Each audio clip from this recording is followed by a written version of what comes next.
Welcome back to my YouTube channel tech mechanical and electrical. IOCL technical attendant examination के लिए जो भी student आप लोग प्रिपरेशन कर रहे हैं, आप सभी स्टूडेंट के लिए यूट्यूब पर क्लास चल रहा है। डीजल मैकेनिक का टोटल 5 क्लास में प्रोवाइड किया हूँ, 1 क्लास और बाकी है और अभी आज मैं शुरू कर रहा हूँ IOCL technical attendant special technical MCQ series. सबसे पहले आपको इस सीरीज में फिटर का MCQ मिलेगा, उसके बाद डीजल मैकेनिक और लास्ट में इलेक्ट्रीशियन का MCQ आपको मिलेगा। इलेक्ट्रीशियन का न्यूमेरिकल का भी क्वेश्चन आपको मिलेगा। तो फिटर ट्रेड का MCQ मैं आज से डिस्कशन शुरू कर रहा हूं और IOCL एग्जामिनेशन में सब्जेक्ट नॉलेज में जो 75 क्वेश्चन रहेगा उसमें आपको हर एक ट्रेड से क्वेश्चन पूछा जाएगा। क्वेश्चन लेवल डिफिकल्ट नहीं होगा, क्वेश्चन बेसिक लेवल का क्वेश्चन होगा। तो फिटर ट्रेड का जो भी बेसिक लेवल क्वेश्चन होता है, जो इंपॉर्टेंट क्वेश्चन है, जिस क्वेश्चन को बार बार प्रीवियस ईयर एग्जाम में पूछा गया है, वैसे ही उन सभी क्वेश्चंस का कलेक्शन करके मैं इस सीरीज को तैयार किया हूं और इन सीरीज का मैं डिस्कशन मैं यूट्यूब पर करते रहूंगा जब तक एग्जाम आपका कंडक्ट नहीं हो रहा है तब तक। जितना तक होगा, जितना MCQ इंपॉर्टेंट है फिटर, इलेक्ट्रीशियन और डीजल मैकेनिक के लिए, मैं उतने डिस्कशन करूंगा और मेरे से जितना हो पाएगा मैं उतना डिस्कशन करूंगा। तो आज से मैं फिटर का MCQ शुरू कर रहा हूं। सीरीज में आपको क्वेश्चन और आंसर मैं डिस्कस करते जाऊंगा और साथ साथ एक्सप्लेनेशन भी शॉर्ट में मैं आपको बताते जाऊंगा। वो चीज क्या है वो भी आपको बताना है, नहीं तो फिटर स्टूडेंट, मैकेनिस्ट, टनर स्टूडेंट को समझ आ जाएगा, electrician student, diesel mechanic student को समझ नहीं आएगा। उन सभी स्टूडेंट के लिए थोड़ा सा मैं एक्सप्लेनेशन करूंगा। आप वीडियो देखिए, वीडियो आप लोगों के लिए काफी हेल्पफुल होगा। Fitter student, turner student, mechanic student, आप लोग भी वीडियो देखिए क्योंकि टेक्निकल MCQ सीरीज है। IOCL छोड़ के कोई भी एग्जाम के लिए ये सीरीज आप लोगों के लिए इंपॉर्टेंट होगा। ओके, तो आप लोग सपोर्ट करते रहिए। आप लोग का सपोर्ट से हमको मोटिवेशन मिलेगा। मैं अगर देखता हूँ कि आप लोग रेगुलरली 1000-1500 स्टूडेंट वीडियो देख रहा है तो हमको भी मोटिवेशन मिलेगा। हाँ, इतने सारा स्टूडेंट के लिए हमें मेहनत करना चाहिए, MCQ सीरीज को कंटिन्यू करना चाहिए। ठीक है, तो आज का क्लास में शुरू करता हूँ। पहला question, block split level is used for checking the. Block split level का उपयोग जांचने के लिए किया जाता है। ब्लॉक स्प्लिट लेवल क्या चीज जांचने के लिए प्रयोग किया जाता है? Horizontal level, vertical level, horizontal and vertical level. Option number D, angular alignment only. इस क्वेश्चन का राइट आंसर हो जाएगा option number C, horizontal and vertical level. मतलब किसी भी मशीन का हॉरिजॉन्टल या वर्टिकल लेवल जब आपको चेक करना पड़ेगा तो ब्लॉक स्प्लिट लेवल आपको यूज करना पड़ेगा। ब्लॉक स्प्लिट लेवल जानने से पहले आप लोग स्प्लिट लेवल जान लीजिए। स्प्लिट लेवल, स्प्लिट लेवल का हम लोग यूज करते सिर्फ हॉरिजॉन्टल लेवल को चेक करने के लिए। हॉरिजॉन्टल लेवल को चेक करने के लिए किसी भी मशीन का, या जब आप देखना घर पर इलेक्ट्रिकल बोर्ड आप इंस्टॉल करते हैं, बोर्ड आप दीवार पर लगाते हैं, तो बोर्ड को जब भी लगाते हैं प्रॉपर सीधा है कि नहीं उसको चेक करने के लिए एक ऐसा इक्विपमेंट यूज किया जाता है जिसमें एक बीच में एक बबल होता है, एयर बबल। तो इस इक्विपमेंट का नाम है स्प्लिट लेवल। इससे हम लोग हॉरिजॉन्टल लेवल को चेक कर सकते हैं, परफेक्ट सीधा है कि नहीं, इससे हम लोग चेक कर सकते हैं। ओके, तो स्प्लिट लेवल से सिर्फ हॉरिजॉन्टल लेवल हम लोग चेक कर सकते हैं और ब्लॉक स्प्लिट लेवल एक स्क्वायर शेप में होता है। इसका प्रयोग से हम लोग हॉरिजॉन्टल और वर्टिकल लेवल दोनों चेक कर सकते हैं। स्प्लिट लेवल देखिए एक कार्ब ग्लास ट्यूब जैसा होता है, ठीक है। इस कार्ब ग्लास ट्यूब का नाम है वायल, VIAL, और इसमें एक लिक्विड होता है, इंडस्ट्रियल एल्कोहल होता है जिसका नाम है स्प्लिट, और इसमें एक एयर बबल्स फंसा दिया जाता है। ओके, इसका एक्यूरेसी से क्वेश्चन पूछा जाता है। इसका एक्यूरेसी होता है 0.02 मिलीमीटर से 0.05 मिलीमीटर पर 1000 मिलीमीटर। ठीक है, इतने सारा पॉइंट आप याद रखें। स्प्लिट लेवल कहाँ यूज होता है और ब्लॉक स्प्लिट लेवल कहाँ यूज होता है, इसका एक्यूरेसी कितना है, और इसका कार्ब ग्लास ट्यूब को क्या कहते हैं, वायल कहते हैं, और इसमें जो लिक्विड रहता है इंडस्ट्रियल एल्कोहल, इसका नाम क्या है, स्प्लिट।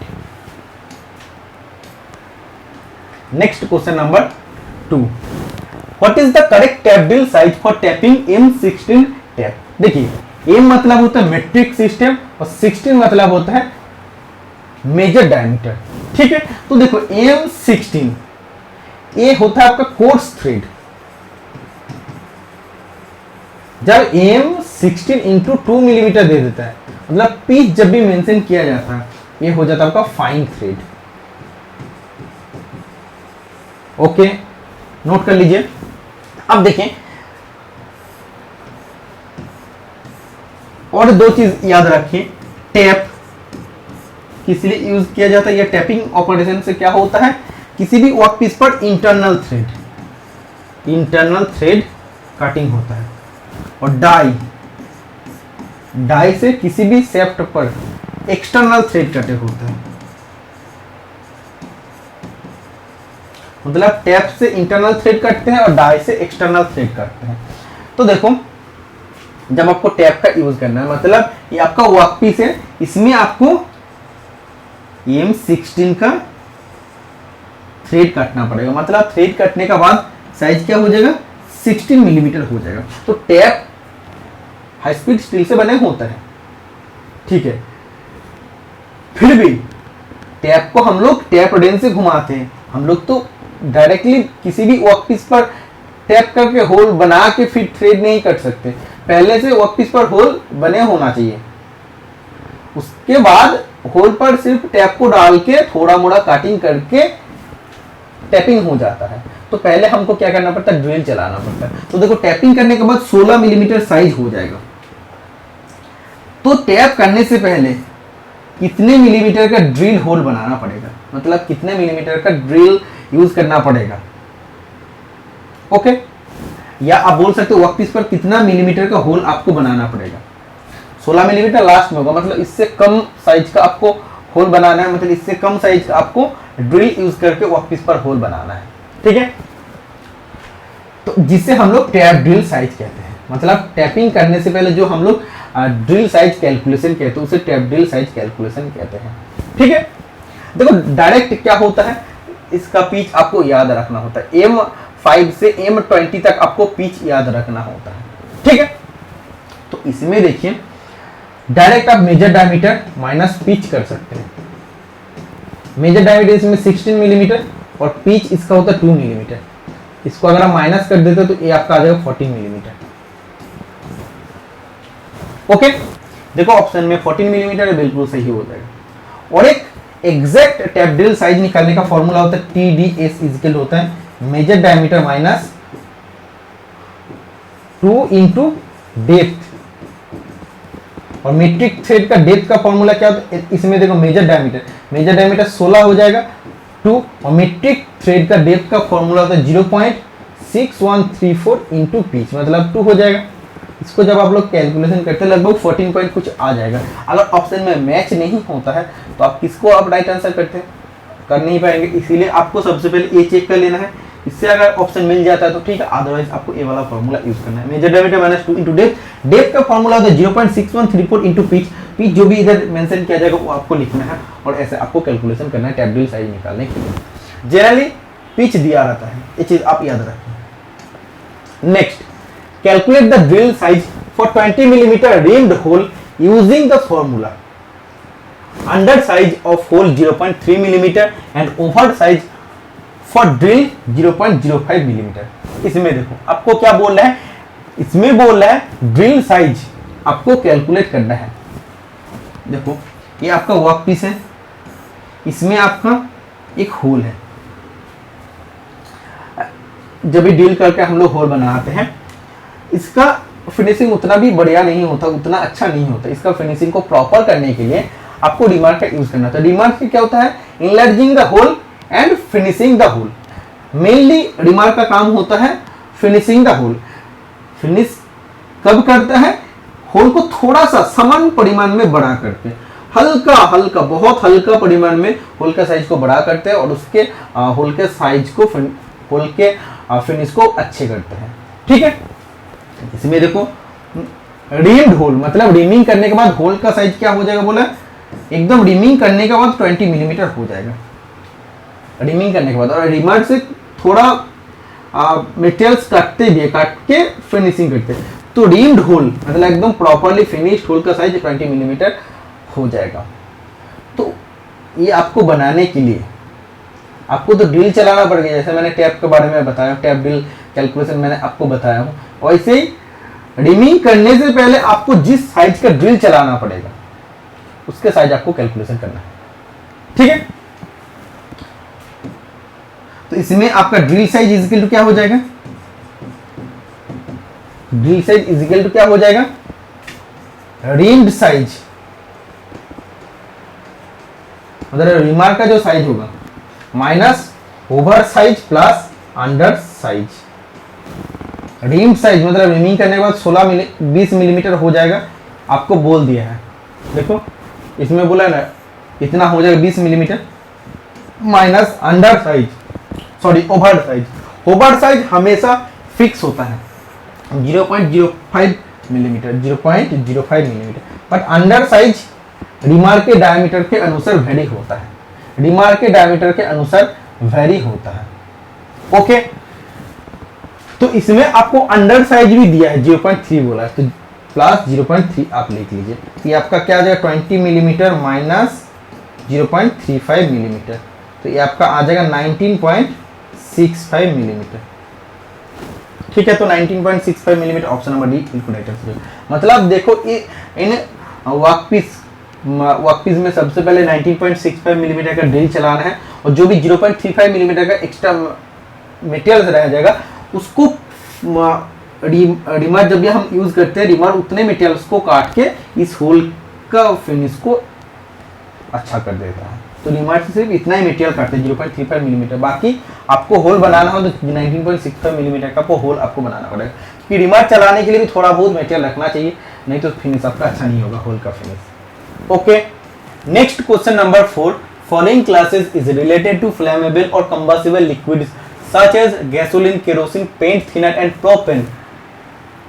निम्नलिखित वर्ग ज्वलनशील या दहनशील तरल पदार्थ जैसे गैसोलीन, केरोसिन, पेंट थिनर और प्रोपेन से संबंधित है। टोटल 5 कैटेगरीज ऑफ फायर होता है, 5 categories of fire. Class A fire, class B fire, class C fire, class D fire, class K fire. तो आपको अब जानना है किसी चीज से आग लगता है तो क्लास ए में आता है, किस चीज से आग लगता है क्लास बी में आता है, क्लास सी में आता है, क्लास डी और क्लास ए में आता है। देखो जब भी किसी सॉलिड मटेरियल से, सॉलिड मटेरियल्स जैसे वुड, पेपर, क्लॉथ्स, इनसे जब भी आग लगता है क्लास ए कैटेगरी आग हम लोग उसे कहते हैं सॉलिड। इसका बाद आप याद रखिए सॉलिड, लिक्विड और क्लास सी आता है गैस, मतलब पहले ठोस था उसके बाद पिघल गया उसके बाद गैस में बन गया, मतलब ए बी सी आप ऐसे याद रखिए। लिक्विड जैसे इसमें आपको बोला है गैसोलीन, केरोसिन, पेंट थिनर और प्रोपेन। तो देखो इन सब चीजें अगर आग लगते हैं तो क्लास बी कैटेगरी फायर में आते हैं। जब गैस जैसे आपका मीथेन, इथेन, किसी भी गैस से जब आग लगता है तो क्लास सी कैटेगरी फायर में उसको हम लोग रखते हैं। क्लास डी जब किसी इलेक्ट्रिसिटी फायर होता है, इलेक्ट्रिसिटी से जब भी आग लगती है तो क्लास डी कैटेगरी फायर में होता है। अदरवाइज सॉलिड कॉम्बस्टिबल मेटल जैसे पोटेशियम, मैग्नीशियम, एल्यूमिनियम, कैल्शियम, इन सब से जब आग लगते हैं क्लास डी कैटेगरी फायर में उसको हम लोग अंतर्भुक्त करते हैं। क्लास की जैसे कुकिंग ऑयल, एनिमल फैट, इन सब से जब आग लगता है तो क्लास के कैटेगरी फायर में आते हैं। ठीक है, तो आपको क्या बोला है gasoline, kerosene, paint thinner, propane, liquid चीज जब भी आग जलते हैं तो क्लास बी फायर में उसको हम लोग अंतर्भुक्त करते हैं। Next, fires are classified into various classes. Fire को आपको विभिन्न वर्ग में वर्गीकृत किया गया है। Which one of the following classes is related to any electrical equipment such as appliances, switches, electrical boxes and power tools? जब भी इन सब electrical appliances, switch, electrical box, power tool से आग लगते हैं तो वो किस क्लास ऑफ फायर में आते हैं? क्लास डी फायर में आता है। ऑप्शन नंबर डी बिल्कुल राइट आंसर हो जाएगा। जितना भी स्टूडेंट आज का वीडियो देख रहा है वो सभी student ISL technical attendant examination के लिए प्रिपरेशन कर रहे हैं। प्रिपरेशन आप सेल्फ स्टडी से कर रहे हैं, बहुत अच्छा है। यूट्यूब से एमसीक्यू वीडियो देख रहे हैं, वो भी अच्छा है। मेरा वीडियो देखिए, मैं डीजल मैकेनिक का क्लास भी प्रोवाइड किया हूं, देखिए एमसीक्यू सीरीज में फ्री ऑफ कॉस्ट में प्रोवाइड कर रहा हूं। और आप लोगों का अब प्रिपरेशन लेवल चेक करने का टाइम आ गया है कि आप सही दिशा में जा रहा है कि नहीं, आपका प्रिपरेशन बिल्कुल सही चल रहा है कि नहीं। ये चेक करने के लिए आप टेस्ट सीरीज प्रैक्टिस करना स्टार्ट कर सकते हैं, तो उससे आपको पता चलेगा आपका प्रिपरेशन लेवल कितना है। तो टेस्ट सीरीज प्रैक्टिस करने के लिए tech mechanical and electrical app आप प्ले स्टोर से डाउनलोड कीजिए, रजिस्टर करके लॉगिन कीजिए। आपको टेस्ट सीरीज सेक्शन पर आईएसएल टेक्निकल अटेंडेंट एग्जामिनेशन के लिए टोटल 25 सेट मॉक टेस्ट आपको मिलेगा। हर एक टेस्ट में 100 क्वेश्चन है, जिसमें 75 क्वेश्चन ट्रेड रिलेटेड है, 15 क्वेश्चन मैथ और 10 क्वेश्चन जनरल अवेयरनेस का है। जैसा आपका सिलेबस है वैसे सिलेबस मेंटेन करके मैं बनाया हूं, तो इससे आप मैक्सिमम से मैक्सिमम क्वेश्चन प्रैक्टिस कर सकते हैं। इससे अगर आपको 70 प्लस मार्क्स आ रहा है, 75 प्लस मार्क्स आ रहा है, मतलब आपका बिल्कुल सही दिशा में जा रहा है। अभी भी काफी टाइम है, अभी तक एडमिट कार्ड डिक्लेयर नहीं हो। आप अच्छा से प्रिपेयर कीजिए, प्रिपेयर करेंगे तो आपका सिलेक्शन जरूर होगा। और इसीलिए मैं आप लोगों को कहूंगा आप पेड सब्सक्रिप्शन भी ले सकते हैं, अदरवाइज फ्री मॉक टेस्ट आपको वीकली मिलते रहेगा। अभी थोड़ा मैं बिजी था पेड वालों का टेस्ट सीरीज अपलोड करने के लिए, वो पेड वालों का टेस्ट सीरीज अपलोड हो गया है, फ्री वीकली टेस्ट आपको मिलेगा। तो जरूर आप लोग अपने प्रिपरेशन को बढ़ाने के लिए टेस्ट सीरीज जरूर प्रैक्टिस कर सकते हैं। Next question number 6, name the file used for general filing work. सबसे पहले इस क्वेश्चन का आंसर देख लीजिए। जनरल फाइलिंग वर्क मतलब साधारण फाइलिंग कार्य के लिए प्रयुक्त फाइल का नाम क्या है? आपको याद रखना, flat file general purpose file है। Okay, files are specified by. File का स्पेसिफिकेशन कैसे किया जाता है? लेंथ का हिसाब से, क्या 150 मिलीमीटर लेंथ है या 300 मिलीमीटर लेंथ है या 600 मिलीमीटर लेंथ है। लेंथ, उसके बाद शेप का हिसाब से उसको अलग अलग वर्गीकृत किया जाता है, जैसे square file, half round file, round file, triangular file, काफी सारा होता है एक्सेट्रा। Knife edge file. 3 काट का हिसाब से फाइल को अलग अलग किया जाता है, जैसे सिंगल काट, डबल काट, रफ काट और एक क्या है? कार्व काट, कार्व्ड काट। लेंथ, शेप, काट और ग्रेड का हिसाब से फाइल को क्लासिफिकेशन किया जाता है। जैसे ग्रेड होता है, सबसे पहले होता है rough file, bastard file, okay. Second cut, smooth and dead smooth, ठीक है। तो वो फाइल को हम लोग कैसे स्पेसिफाइड करते हैं? उसके लेंथ के हिसाब से, शेप के हिसाब से, काट के हिसाब से और ग्रेड के हिसाब से। आपको अगर किसी भी आप शॉप पर जाके फाइल खरीदना है तो आपको सबसे पहले लेंथ बोलना पड़ेगा कि 150 मिलीमीटर का लेंथ है। शेप क्या है? सोचिए हाफ राउंड शेप है। काट आपको बोलना है सिंगल काट, या ग्रेड आप जैसे भी बोल सकते हैं, स्मूथ ग्रेड का। तो इन 4 चीज आपको मेंशन करना पड़ेगा, तभी आप करेक्ट फाइल आपको मिलेगी, ठीक है। ये चीज आप याद रखिए। नेक्स्ट क्वेश्चन पर बढ़ते और आपको जाके बताते हैं। देखो फ्लैट फाइल क्या होता है? फ्लैट फाइल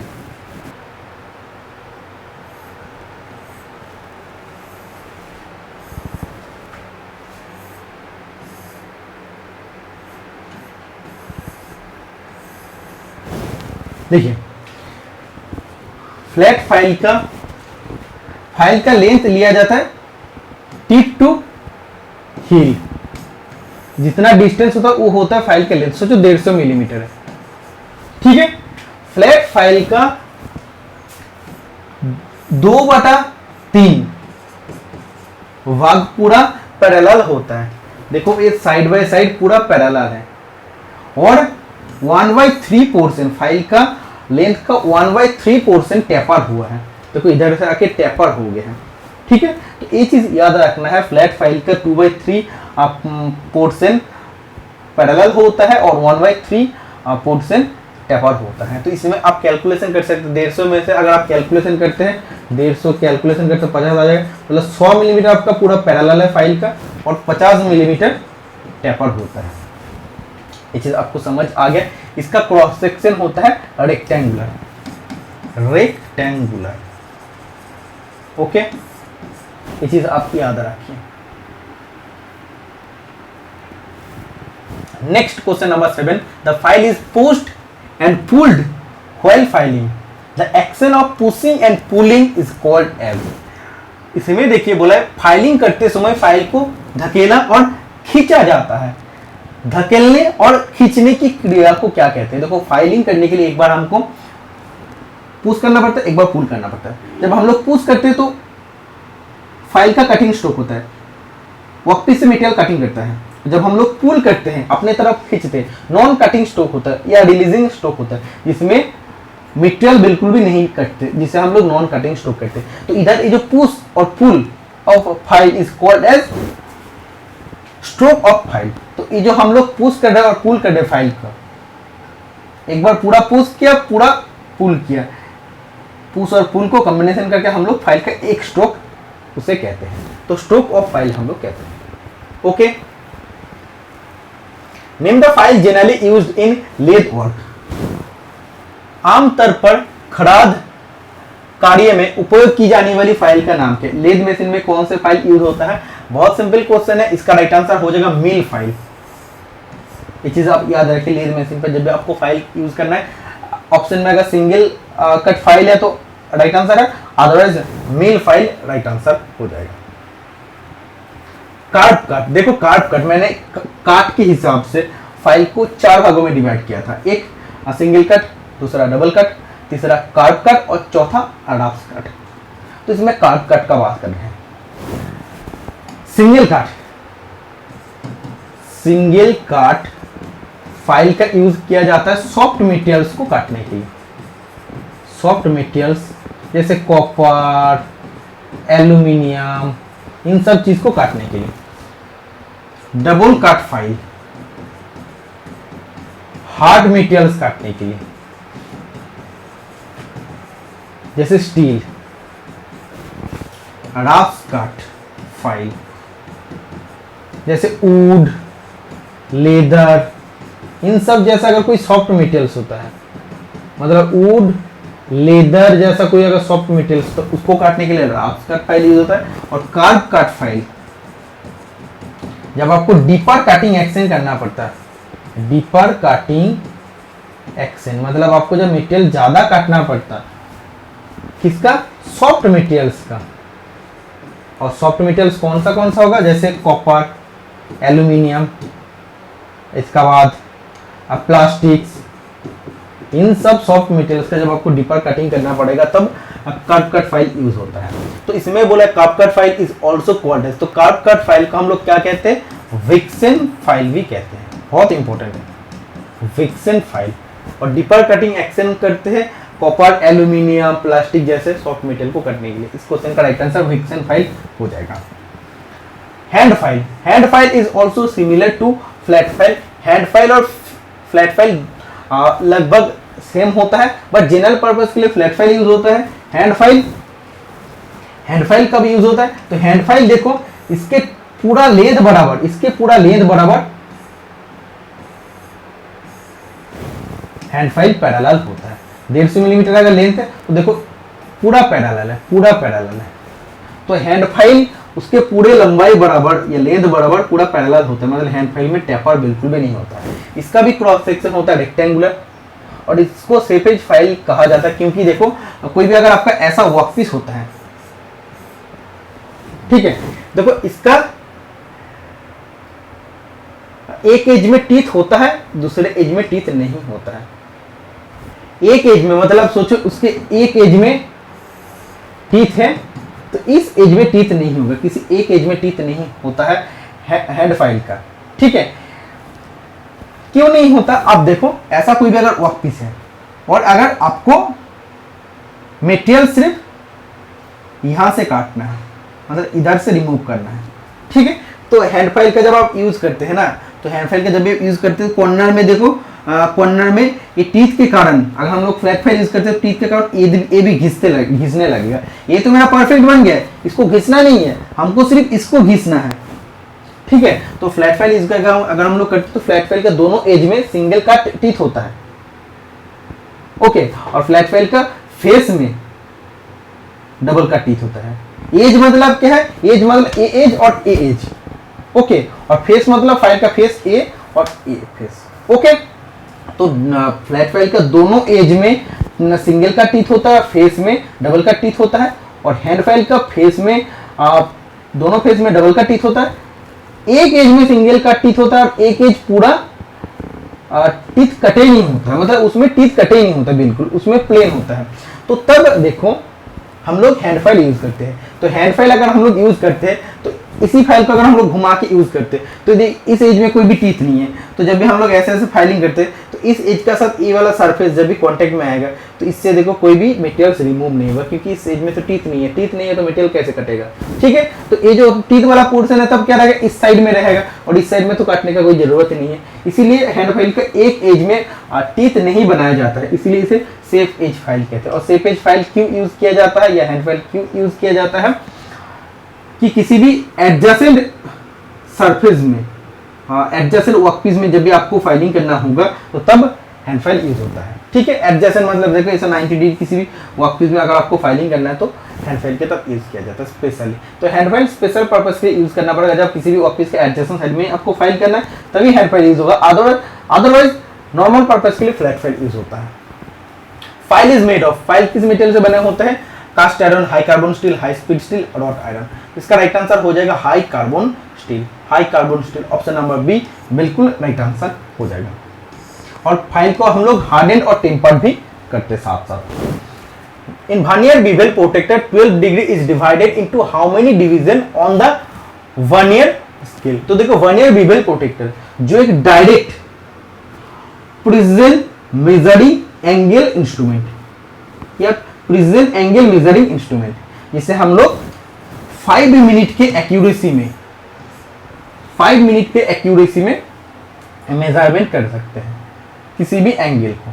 ठीक है, तो इसमें देखिए जो वर्नियर बेवल प्रोटेक्टर होता है उसके वर्नियर स्केल का how many vernier scale divided into how many vernier scale. तो इसमें देखो ऊपर में या मेन स्केल डिवीजन कितना होता है? वर्नियर बेवल प्रोटेक्टर का 23 मेन स्केल डिवीजन होता है और वर्नियर स्केल डिवीजन 12 होता है। ठीक है, इतना आपको याद रखना है कि जो वर्नियर बेवल प्रोटेक्टर के मेन स्केल में 23 डिवीजन होता है और वर्नियर स्केल में 12 डिवीजन होता है, और इसका लिस्ट काउंट होता है 5 मिनट। 5 मिनट की एक्यूरेसी में किसी भी एंगल को मेजर कर सकते हैं, चेक कर सकते हैं। और इससे भी एक्यूरेट होता है sine bar with slip gauge. Sine bar 1 minute के एक्यूरेसी के साथ एंगल मेजरमेंट कर सकते हैं। ओके, इतना याद रखिए अभी के लिए। Depth micrometer are used in measuring different elements of workpiece. देखो डेप्थ माइक्रोमीटर नाम से आपको पता चल रहा है, आउटसाइड माइक्रोमीटर से किसी भी वर्कपीस का आउटसाइड डायमेंशन को हम लोग मेजर कर सकते हैं। इनसाइड माइक्रोमीटर से किसी भी वर्कपीस के इनसाइड या इंटरनल डायमीटर को हम लोग मेजर कर सकते हैं। डेप्थ माइक्रोमीटर से हम लोग डेप्थ मेजरमेंट कर सकते हैं वर्कपीस का। तो हम लोग क्या बोला है कि different measuring different elements of workpiece. Workpiece के डिफरेंट एलिमेंट को हम लोग डेप्थ माइक्रोमीटर से चेक कर सकते हैं। डेप्थ छोड़ के भी क्या क्या चेक कर सकते हैं? तो for which of the following measurement depth micrometer is not used? तो डेप्थ माइक्रोमीटर डेप्थ मेजरमेंट के लिए यूज होता है, उसके साथ साथ और कुछ पर्पस के लिए यूज होता है, लेकिन ऑप्शन में एक पर्पस ऐसा भी है जिसके लिए डेप्थ माइक्रोमीटर का उपयोग नहीं होता, तो वो आपको निकालना है। देखो डेप्थ ऑफ होल, इसके लिए किसी भी होल के गहराई मापने के लिए डेप्थ माइक्रोमीटर यूज होता है। Height off shoulder and projection, किसी भी शोल्डर और प्रोजेक्शन का हाइट भी मेजर कर सकते हैं। डेप्थ ऑफ वी थ्रेड, ये आपका राइट आंसर हो जाएगा। Depth of groove and dishes, किसी भी ग्रूव या डिसेस का अगर आपको डेप्थ गहराई मापना है तो वो माप सकते हैं डेप्थ माइक्रोमीटर से। बट वी थ्रेड का डेप्थ कैसे मेजर करते हैं? देखो वी थ्रेड ऐसे होता है, वी थ्रेड ऐसे होता है, तो थोड़ी ना ये एकदम लास्ट पोर्शन तक पहुंच पाएगा वी का वजह से, तो उस वी थ्रेड का डेप्थ कैसे मेजर कर पाएगा? इसीलिए डेप्थ माइक्रोमीटर से हम लोग वी थ्रेड का डेप्थ को मेजर नहीं कर सकते। तो option number C right answer हो जाएगा। नेक्स्ट देखो, the value of one thimble scale division in metric micrometer. जब भी मेट्रिक माइक्रोमीटर आपको बोलेगा, माइक्रोमीटर ओनली बोलेगा तो आपको आउटसाइड माइक्रोमीटर दिमाग में बैठाना है कि ओनली आउटसाइड माइक्रोमीटर का बात कर रहे हैं। तो आउटसाइड माइक्रोमीटर का लिस्ट काउंट होता है 0.01 मिलीमीटर। ओके, और इसका बैरल का रेंज होता है 25 मिलीमीटर के डिवीजन में होता है। 0 to 25 हो सकता है, 25 से 50 हो सकता है, 55 से 50 से 75 हो सकता है, 75 से 100 हो सकता है, 100 से 125 हो सकता है, 125 से 150 होता है, मतलब 25 मिलीमीटर के गैप में आप अवेलेबल होता है बैरल। ओके, और आपको ऐसा क्वेश्चन पूछा जाएगा, मेट्रिक माइक्रोमीटर के बैरल में कितना डिवीजन होता है? 25 से 25 डिवीजन होता है। और थिम्बल में भी कितना डिवीजन होता है? थिम्बल में मेट्रिक माइक्रोमीटर के लिए 50 डिवीजन होता है, 50 डिवीजन होता है। ठीक है, इसमें आपको ऐसा क्वेश्चन पूछा जाएगा कि मेट्रिक माइक्रोमीटर का बैरल का एक डिवीजन का वैल्यू कितना हो जाएगा? एक सब डिवीजन का वैल्यू हो जाता है 0.5 मिलीमीटर। बैरल का बात करो, बैरल या जिससे हम लोग स्लिप कहते हैं, और मेट्रिक माइक्रोमीटर का थिम्बल का एक डिवीजन का वैल्यू कितना हो जाएगा? 0.01 मिलीमीटर, जो लिस्ट काउंट के बराबर होता है। ओके, तो इसमें बोला था value of one thimble scale division in metric micrometer. Metric micrometer के एक थिम्बल डिवीजन का वैल्यू होता है 0.01 मिलीमीटर। देखो ऑप्शन नंबर डी बिल्कुल राइट आंसर हो जाएगा। Okay, if it is possible to measure the angle of a component to an accuracy of 1 minute with, तो देखो किस इंस्ट्रूमेंट से हम लोग 1 मिनट के एक्यूरेसी के साथ भी वर्कपीस के मेजरमेंट कर सकते हैं। तो मैंने आपको बोला हूं कि इसका राइट आंसर हो जाएगा sine bar with slip gauge. Sine bar with slip gauge मतलब साइन बार को जब भी यूज करना है या स्लिप गेज को जब भी यूज करना है तो इन दोनों के साथ साथ यूज करना है। साइन बार यूज होगा तो स्लिप गेज का साथ, और स्लिप गेज यूज होगा तो साइन बार के साथ। ठीक है, और इसका लिस्ट काउंट कितना होता है? 1 मिनट होता है। 1 मिनट के एक्यूरेसी में टेपर्ड एंगल को मेजर कर सकते हैं। और कितने डिग्री टेपर्ड एंगल को सही से मेजर कर सकते हैं? 45 डिग्री टेपर्ड एंगल को सही से मेजर कर सकते हैं। और साइन बार किससे बनता है? Sine bar stabilise chromium steel से बनता है, जिसको लैपिंग करके बनाया जाता है। और slip gauge high grade of steel with low thermal expansion से बने होते हैं। Slip gauge high grade of steel with low thermal expansion से बने होते हैं। ओके सर, आपको और स्लिप गेज को हम लोग कहते हैं जॉनसन गेज ब्लॉक भी कहते हैं या जॉनसन गेज भी कहते हैं। इतना आपको समझ आ गया है? जब भी आपका स्लिप गेज और साइन बार यूज हो जाता है, मेनली स्लिप गेज के लिए जब यूज हो जाता है तो उसको अच्छा से साफ करके, किससे साफ करना चाहिए? CCl4 कार्बन टेट्राक्लोराइड से आपको साफ कर लेना चाहिए।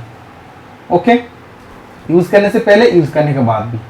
और जब उसको आप स्टोर करके रखते हैं तब उसमें पेट्रोलियम जेली या ऑयल इसको लगा के स्लिप गेज को फिर स्टोर करके रखना चाहिए।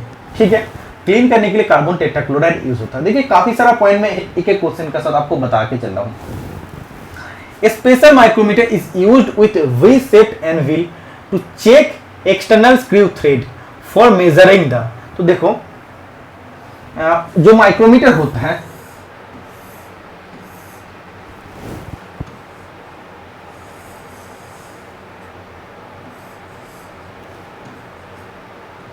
ठीक है, इसे एनविल कहते हैं, इसे स्पिंडल कहते हैं। ये होता है बैरल, बैरल इधर से इधर तक होता है बैरल, जिसे हम लोग स्लिप कहते हैं। इसके बाद होता है थिम्बल, जिसमें 50 ग्रेजुएशन होता है मेट्रिक माइक्रोमीटर के लिए, और इंच माइक्रोमीटर के लिए 25 डिवीजन होता है।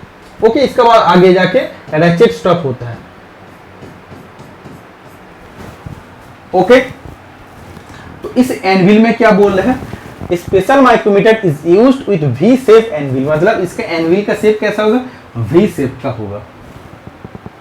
To check external screw thread, external screw thread को चेक करने के लिए, एक्सटर्नल स्क्रू थ्रेड जो आपका स्क्रू थ्रेड होगा वो भी आपका वी थ्रेड होता है ना, तो उसको अगर चेक करना है तो ऐसे वी शेप का एनविल होना पड़ेगा और वी शेप का स्पिंडल फेस भी होना पड़ेगा। तो इन माइक्रोमीटर से हम लोग जनरली एनविल का फेस फ्लैट होता है और स्पिंडल का फेस भी फ्लैट होता है, बट ये स्पेशल माइक्रोमीटर है जिसमें एनविल का फेस भी होता है, स्पिंडल का फेस भी होता है। जो स्क्रू एक्सटर्नल स्क्रू थ्रेड का क्या मापने के लिए यूज होता है, इफेक्टिव डायमीटर, जिसे हम लोग पिच डायमीटर कहते हैं, पिच डायमीटर मापने के लिए यूज होता है। और इस माइक्रोमीटर का नाम है स्क्रू थ्रेड माइक्रोमीटर। ऐसे क्वेश्चन आपको पूछा जाता है, screw thread micrometer is used for, screw thread micrometer किस लिए यूज किया जाता है, इफेक्टिव डायमीटर या pitch diameter of screw thread को चेक करने के लिए या मेजर करने के लिए। Okay, next question number 17, the faces of anvil and spindle of outside micrometer is made of. मैंने अभी फेस बोला हो, स्पिंडल का जो सामने वाला पोर्शन वो फेस और एनविल का जो सामने वाला पोर्शन वो फेस।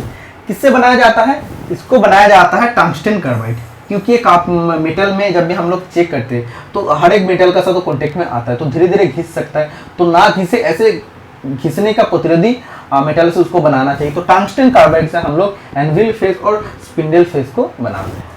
ओके, और इसका माइक्रोमीटर का फ्रेम को हम लोग ड्रॉप 4 स्टील से बनाते हैं। नेक्स्ट क्वेश्चन नंबर 18, माइक्रोमीटर का प्रिंसिपल आप जान लीजिए। माइक्रोमीटर का प्रिंसिपल होता है नट एंड बोल्ट। ओके, या कभी कभी ऐसा रहता है स्क्रू एंड नट भी रहता है। What will be the result if the clearance angle in drill is increased? Drill का क्लियरेंस एंगल अगर बढ़ जाता है तो क्या होगा, ड्रिल का क्लियरेंस एंगल अब देखो 8 से 12 डिग्री जनरल पर्पस के लिए होता है, बट क्लियरेंस एंगल का रेंज होता है 8 से 15 डिग्री तक, ये रेंज होता है। और जनरल पर्पस के लिए आपको क्वेश्चन ऐसे पूछा जाता है, जनरल पर्पस या normal purpose lip clearance angle का वैल्यू होता है 8 to 12 डिग्री। जनरल पर्पस मतलब हम लोग जनरल पर्पस कौन सा मटेरियल यूज करते हैं, लो कार्बन स्टील, जिसे हम लोग माइल्ड स्टील कहते हैं। ओके, बट रेंज इतना होता है। ओके, तो देखो जब क्लियरेंस एंगल बढ़ते हैं तो उसके कटिंग एज वीक हो जाता है, तो weak cutting edge option number B right answer हो जाएगा।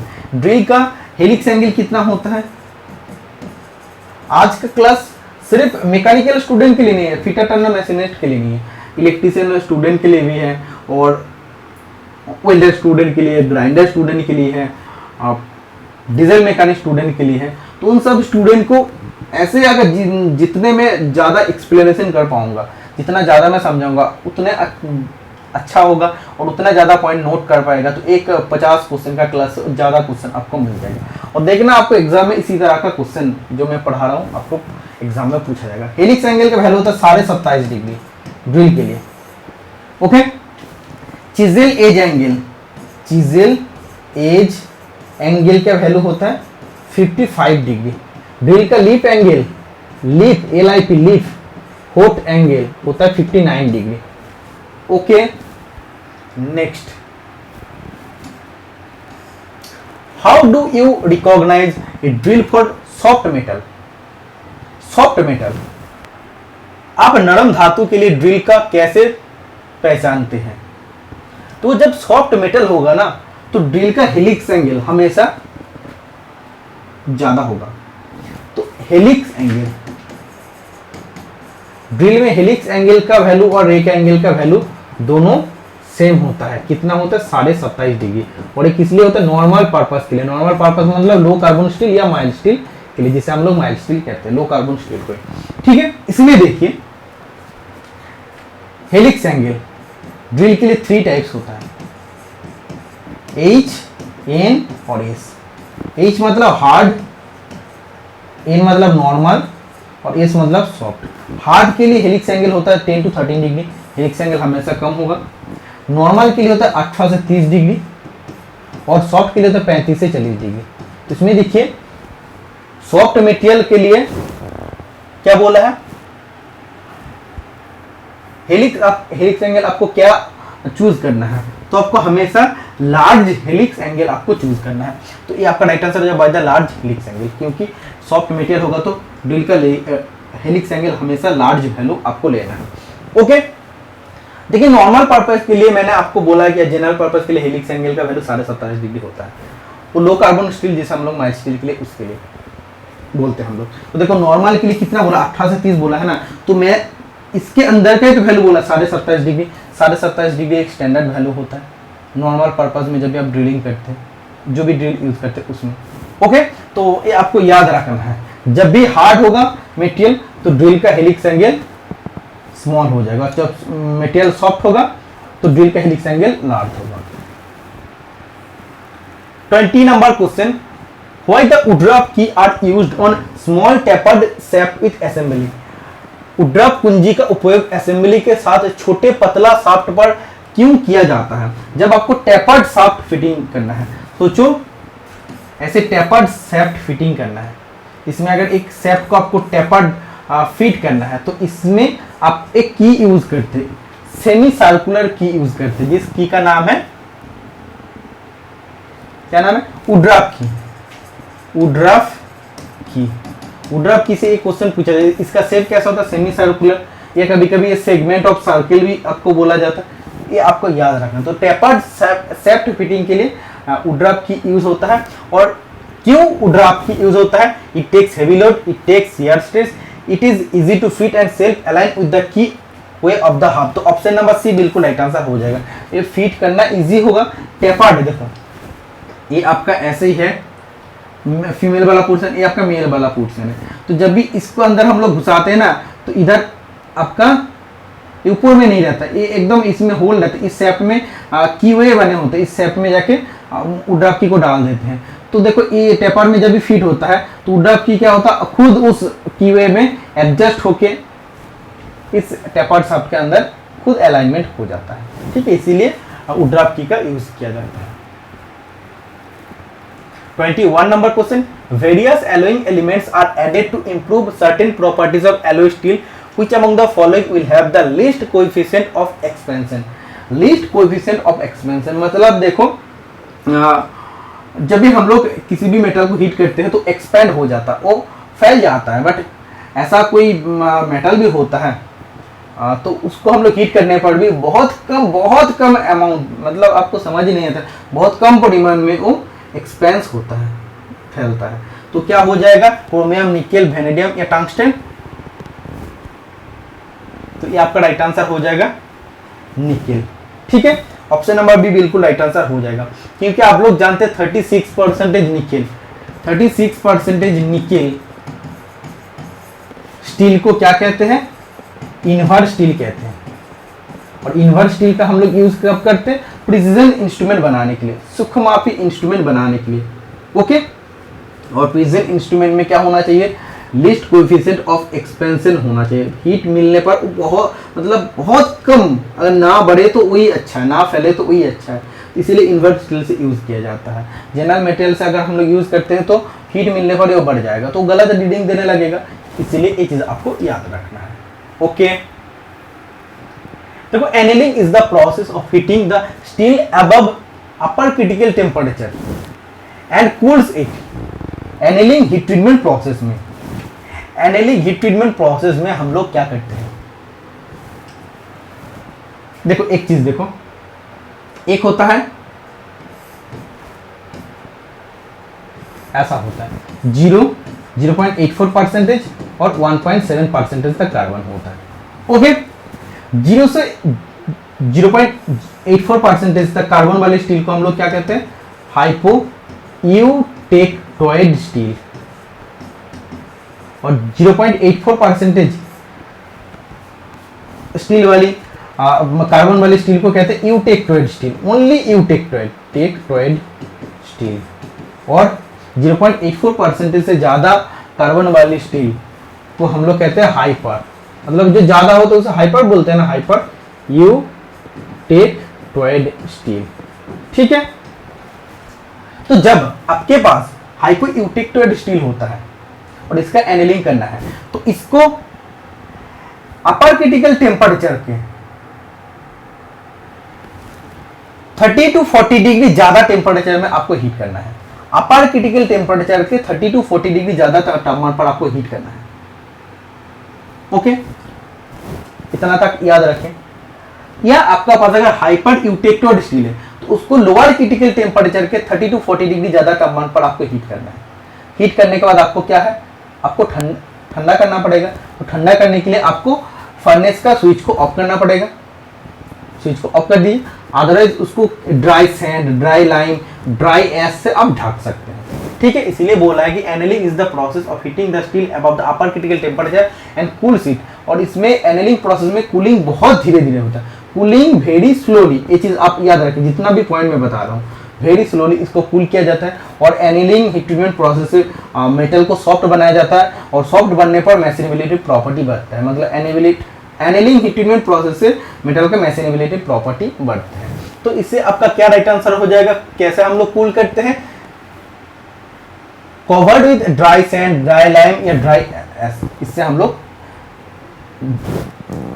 कवर करके, ढककर, स्टील को ढककर हम लोग स्टील को ठंडा कर सकते हैं। अदरवाइज फर्नेस का स्विच को आप ऑफ कर दीजिए। ठीक है, अब कुछ और पॉइंट आप लोग नोट कर लीजिए, जैसे लोअर क्रिटिकल टेम्परेचर कितना होता है, 723 डिग्री सेंटीग्रेड होता है। अपर क्रिटिकल टेम्परेचर कितना होता है, ये फिक्स्ड नहीं होता है, ये वेरीज होता है, कम ज्यादा होता है। और ये किसके ऊपर वेरी करता है, varies upon percentage of carbon. मतलब स्टील में कार्बन प्रतिशत के ऊपर अपर क्रिटिकल टेम्परेचर वेरी करता है। अगर स्टील में कार्बन की मात्रा कम होता है, अपर क्रिटिकल टेम्परेचर ज्यादा होगा। अगर स्टील में कार्बन की मात्रा ज्यादा होगा तो अपर क्रिटिकल टेम्परेचर का वैल्यू कम होगा। ओके, और एनीलिंग हीट ट्रीटमेंट प्रोसेस से मेनली हम लोग दो चीज करते हैं, to soften the steel, steel को नरम बनाते हैं, और to increase machinability property of steel.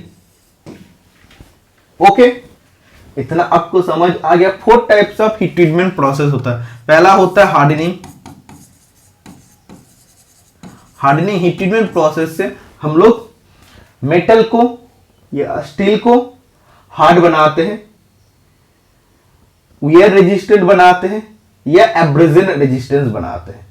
Okay, second, जब बहुत ज्यादा हार्ड हो जाता है, हार्डनेस बढ़ने का साथ साथ ब्रिटलनेस भी बढ़ता है। तो ऐसा एक क्वेश्चन आपको भी पूछा जाता है, किसी भी स्टील का हार्डनेस बढ़ गया तो उसके साथ साथ और क्या बढ़ेगा, उसका ब्रिटलनेस बढ़ जाएगा, भंगुड़ाता प्रॉपर्टी बढ़ जाता है, जो किसी भी चीज के लिए उपयुक्त नहीं होता है। तो उसको प्रॉपर उपयुक्त बनाने के लिए, किसी भी चीज के लिए सुटेबल बनाने के लिए हार्डनेस को थोड़ा सा हम लोग कम करते हैं। हार्डनेस को कम करके इसके अंदर हम लोग टफनेस प्रॉपर्टी डालते हैं, और वो किस हीट ट्रीटमेंट प्रोसेस में डालते हैं, टेम्परिंग में डालते हैं, टेम्परिंग में डालते हैं। ओके, देखो अब हीट ट्रीटमेंट का दौरान बार बार हम लोग हीट करते, कूलिंग करते, हीट करते, कूलिंग करते हैं, तो उसका स्ट्रक्चर अनइवन हो जाता है। कभी कभी देखना, जो आप कास्टिंग करके वर्कपीस बनाते हैं, फोर्जिंग करके वर्कपीस बनाते हैं, उसमें आप गरम किया, बहुत जोर से पीटे, उसके बाद तुरंत क्विंच कर दे ठंडा पानी में, तो उससे क्या होता है, अनइवन स्ट्रक्चर बनता है। तो उसका स्ट्रक्चर को नॉर्मल बनाने के लिए, एकदम प्रॉपर फाइन ग्रेन स्ट्रक्चर बनाने के लिए, प्रॉपर फाइन ग्रेन स्ट्रक्चर बनाने के लिए हम लोग नॉर्मलाइजिंग हीट ट्रीटमेंट प्रोसेस करते हैं। इसलिए करते हैं to define the grain structure. और लास्ट हीट ट्रीटमेंट प्रोसेस होता है चौथा, एनेलिंग। एनेलिंग किस लिए करते हैं मैं आपको समझा दिया हूं। ओके, 4 हीट ट्रीटमेंट प्रोसेस का क्या उद्देश्य होता है ये आपको समझ आ गया। Next, which one of the following properties offered resistance to abrasion. निम्नलिखित में से कौन सा गुण घर्षण के प्रति प्रतिरोध प्रदान करता है। तो मेटल के कौन सा गुण है जो घर्षण के प्रति प्रतिरोध प्रदान करता है। मतलब देखो, ये किसी भी आपका मेटल है, इस मेटल सरफेस के ऊपर किसी भी और मेटल को लेकर अगर हम लोग इस पे घिसते तो ये घर्षण विरोधी गुण दिखाता है। इसमें ये जो मेटल है ये घिसता नहीं है। तो किस मेटल के प्रॉपर्टी का कारण होता है? क्योंकि ये बहुत ज्यादा हार्ड है, ये हार्ड है तो ये इसको क्या कर पाएगा? कुछ नहीं कर पाएगा। ये अगर इससे ज्यादा हार्ड होगा और इसको लेकर अगर हम लोग इसके सरफेस पे घिसते तो कुछ उसके ऊपर होगा ही नहीं नॉर्मली। ओके, तो ये हार्डनेस प्रॉपर्टी का कारण होता है। और हार्डनेस प्रॉपर्टी हम लोग स्टील का कैसे बढ़ा सकते हैं? हार्डनिंग हीट ट्रीटमेंट प्रोसेस से बढ़ा सकते हैं। देखो, lead is the metal used for balancing weight during lead face plate work। जब हम लोग lead में फेस प्लेट से कार्य करते हैं तो उसमें lead यूज किया जाता है बैलेंसिंग वेट के लिए। तो देखो, lead का क्यों यूज करते हैं? क्योंकि आप जानते हैं इसका स्पेसिफिक ग्रेविटी ज्यादा होता है, जिसके कारण ये भारी भी होता है। तो इसीलिए इसका राइट आंसर हो जाएगा हेवीएस्ट होता है इसलिए। ओके, तो फेस प्लेट हम लोग कब यूज करते हैं? जब आपका इरेगुलर वर्कपीस होता है और उसका जब टर्निंग करना पड़ेगा दो सेंटर के बीच में, तो इरेगुलर वर्कपीस का टर्निंग करने के लिए फेस प्लेट का यूज किया जाता है। इतना आप याद रखिए। और इसका बैलेंसिंग वेट के लिए हम लोग लेड यूज करते हैं, क्योंकि लेड बाकी मेटल से हेवियर होता है। तो heaviest is the right answer हो जाएगा। Next question number 25, which one of the following is a chemical property of metal? निम्नलिखित में से कौन सा धातुओं का रासायनिक गुण है? तो देखो, कोरोजन, कंडक्टिविटी, हार्डनेस, इलास्टिसिटी, इन चार में से सिर्फ कोरोजन या कोरोसिवनेस, कभी कभी कोरोसिवनेस भी दिया जाता है, ये केमिकल प्रॉपर्टी होता है मेटल का। बाकी देखो, कंडक्टिविटी मैं आपको बता रहा हूं, कंडक्टिविटी, कलर, वेट, फ्यूजिबिलिटी, ये सब प्रॉपर्टी होता है फिजिकल प्रॉपर्टी। फिजिकल प्रॉपर्टी में क्या क्या बोला? फ्यूजिबिलिटी बोला, कंडक्टिविटी बोला, वेट बोला, कलर बोला, ये मेटल का फिजिकल प्रॉपर्टी होता है। मैकेनिकल प्रॉपर्टी क्या क्या होता है? हार्डनेस होता है, टफनेस होता है, इलास्टिसिटी होता है, मेलेबिलिटी होता है, डक्टिलिटी होता है, टेनासिटी होता है, ब्रिटलनेस होता है। ओके, इतना सारा जो मैं बताया हूं ये सब मैकेनिकल प्रॉपर्टी होता है मेटल का। नोट कर लीजिए। 26 number question, in which one of the following furnaces the wrought iron is produced from pig iron? निम्नलिखित में से किस भट्टी में कच्चे लोहे से गढ़ा लोहा बनाया जाता है? बोला है कि निम्नलिखित में से कौन सा फर्नेस से पिग आयरन से हम लोग रॉट आयरन प्राप्त कर सकते हैं। देखो, मेनली जो दो क्वेश्चन पूछा जाता है, पिग आयरन और ये आपका रॉट आयरन,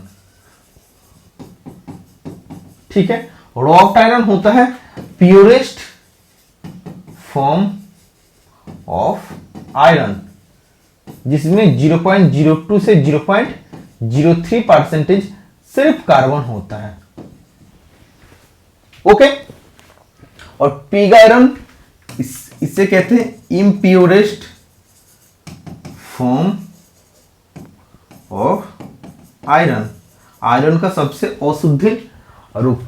लगभग इससे 3 से 5% कार्बन रहता है। इसका साथ साथ सिलिकॉन, ग्राफाइट, फॉस्फोरस, मैंगानीज, इतने सारा इम्प्योर चीज रहता है। और इसको प्यूरिफाई करके देखो, पिग आयरन से कास्ट आयरन हम लोग बनाते, फिर उसको रॉट आयरन बनाते हैं। तो पिग आयरन किस फर्नेस से हम लोग को मिलता है? पिग आयरन मिलता है, जब आपको बोलेगा पिग आयरन किस फर्नेस से मिलता है, आपको बोल रहा है ब्लास्ट फर्नेस। Blast furnace. आपको अगर ऐसा क्वेश्चन पूछा जाएगा, कास्ट आयरन किस फर्नेस से प्राप्त होता है, आपको cast iron cupola, CuPoL, cupola furnace. Cast iron में कितना परसेंटेज कार्बन होता है? 2 to 4%। और रॉट आयरन किस फर्नेस से प्राप्त होता है? Puddling furnace, PUDDLING, puddling furnace. Okay, तो देखो, blast furnace pig iron, cupola furnace cast iron, puddling furnace wrought iron. Option number C बिल्कुल राइट आंसर हो जाएगा। Next question number 27, which one of the following mechanical properties is most essential for the metals to undergo forging operation? धातुओं के forging प्रचलन के लिए निम्नलिखित में से कौन सा यांत्रिक गुण सबसे आवश्यक है? देखिए, फोर्जिंग करने के लिए फोर्ज में सबसे पहले मेटल को हीट करना पड़ता, और हीट करने के बाद इतने टेम्परेचर में हीट करते ताकि वो मेटल पिघलेगा भी नहीं और वो पूरा सॉलिड भी नहीं रहेगा, मतलब एकदम अपने नरम अवस्था में आ जाता है। उसी टाइम उसको हम लोग एनविल का फेस में रख के हथौड़ा से पीट के जैसा शेप चाहिए वैसे शेप में हम लोग लाते हैं। तो फोर्जिंग के लिए वो जो नरम स्टेट मेटल का हो जाता है, इसके लिए कौन सा प्रॉपर्टी होना जरूरी है? मेटल का प्लास्टिसिटी प्रॉपर्टी होना जरूरी है। मेटल का प्लास्टिसिटी प्रॉपर्टी होना जरूरी है। प्लास्टिसिटी प्रॉपर्टी होगा तभी वो मेटल बिना पिघले के और बिना सॉलिड, पूरा सॉलिड रह के ऐसे नॉर्मल स्टेट में आ सकता है, और उसको हम लोग हथौड़ा से पीट के अलग शेप में, जैसा शेप में चाहिए वैसा शेप में हम लोग दे सकते हैं। इसके लिए मेटल का प्लास्टिसिटी प्रॉपर्टी होना जरूरी है। Okay, option number B right answer हो जाएगा।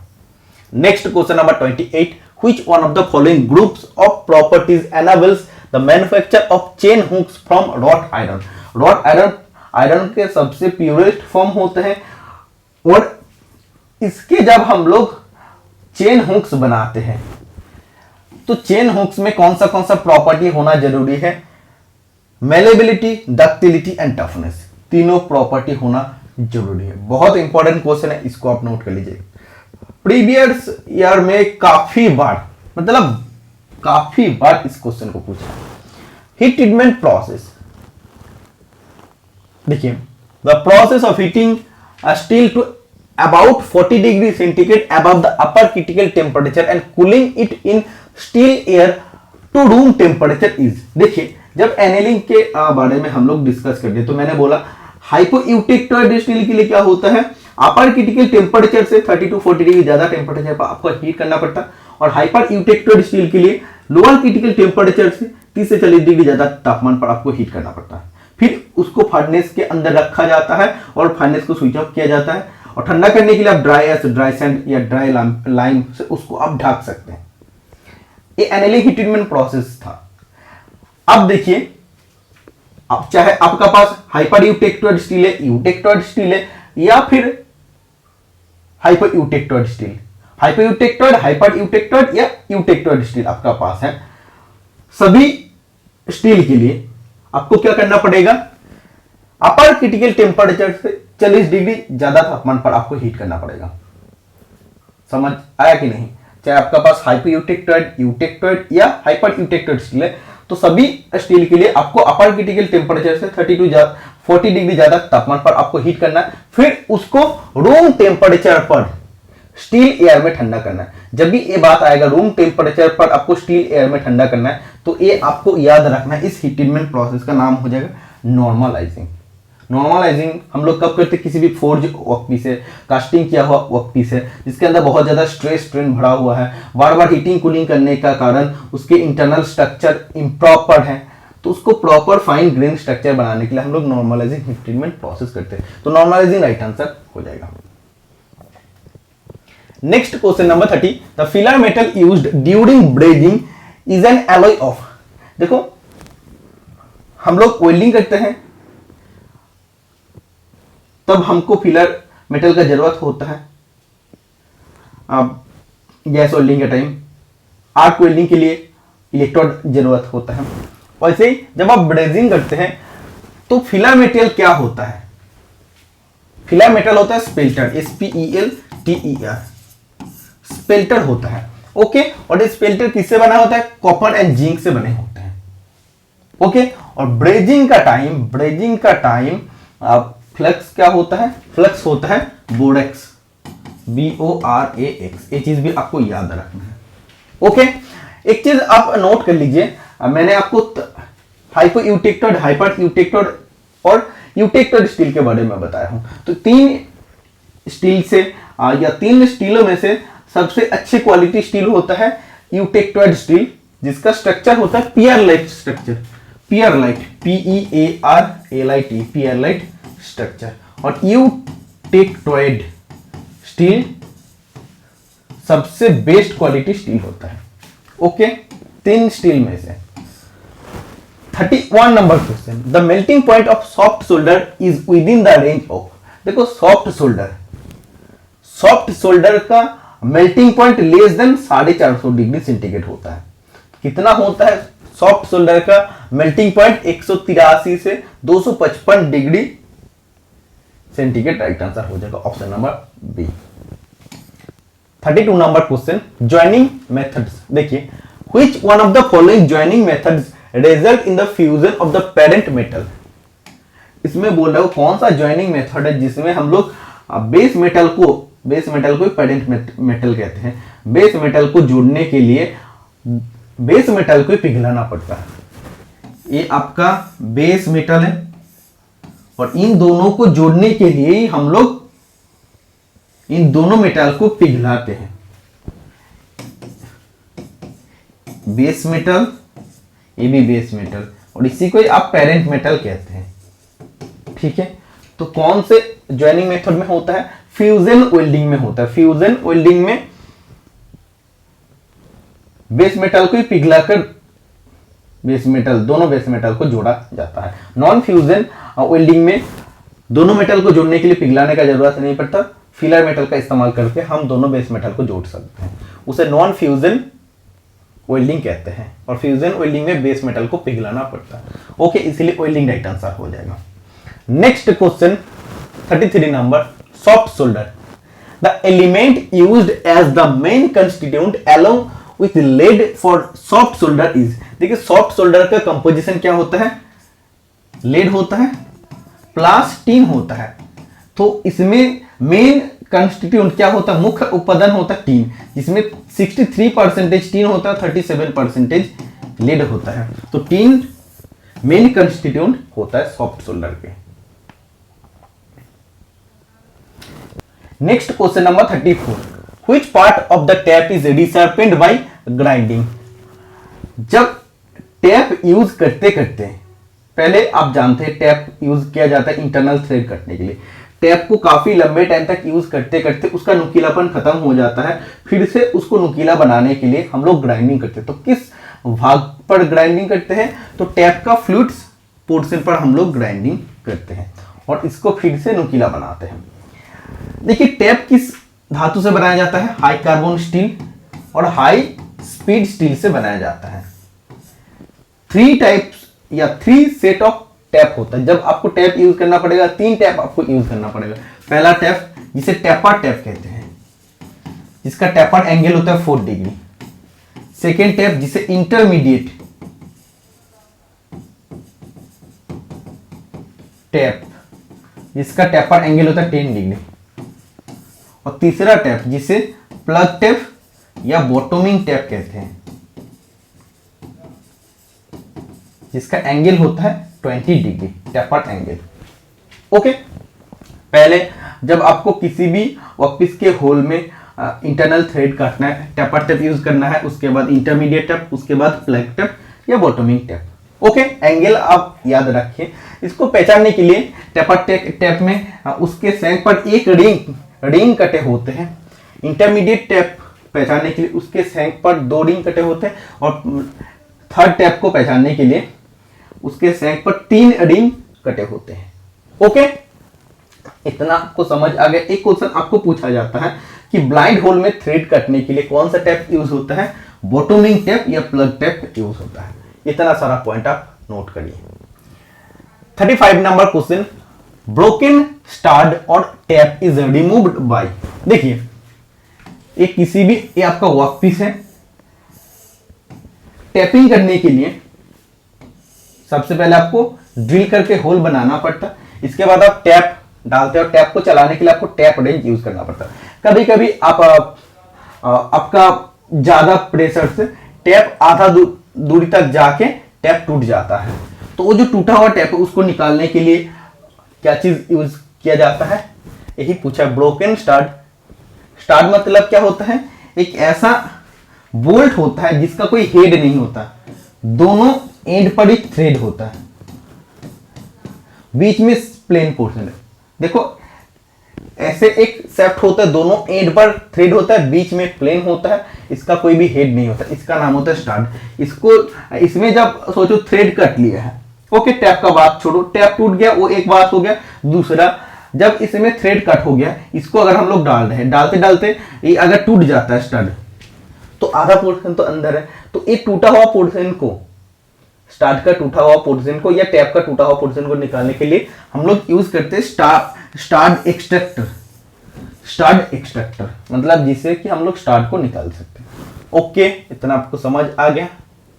Next question number 36, for dying M10 into 1.5 millimetre thread diameter of D will be. देखिए इंटरनल थ्रेड काटने के लिए उससे पहले आपको वर्कपीस पर ड्रिल करके होल बनाना होता है, जिसे टैप ड्रिल साइज कहते हैं। उसका कैलकुलेशन मैं आपको बताया हूं, रिमिंग कैलकुलेशन बताया हूं। अब आपके पास अगर एक शेफ्ट है और इस शेफ्ट में आपको एक्सटर्नल थ्रेड काटना है, इस शेफ्ट पर जब आपको एक्सटर्नल थ्रेड काटना पड़ेगा, एक्सटर्नल थ्रेड काटने के बाद कितना साइज होगा बोल दिया है आपको,